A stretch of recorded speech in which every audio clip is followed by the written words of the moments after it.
Have you ever seen something that someone else made that you just didn't like or that you hated?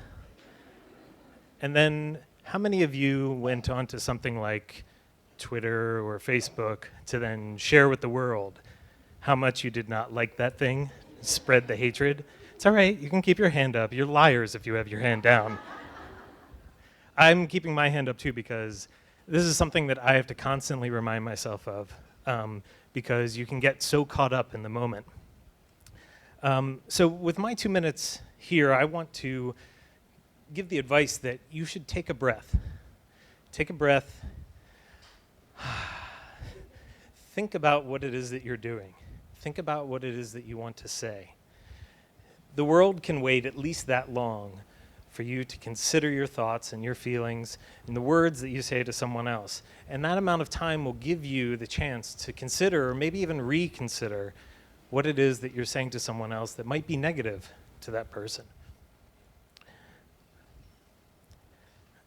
Our immensely insightful and sometimes witty critiques can wait.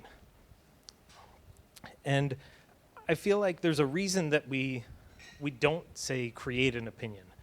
We say form an opinion. And that formation takes time, and it takes consideration and thought.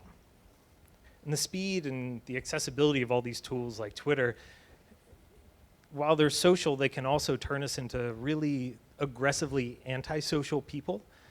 And we often forget that there's a person behind that username or behind that avatar, a person who cares very deeply about the things that they make, the things that they do, and they want to make good stuff.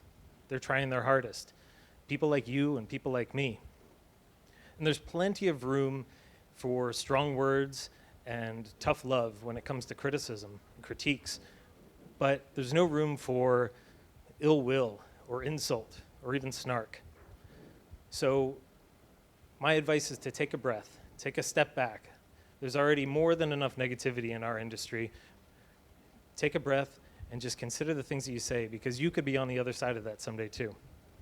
Thank you.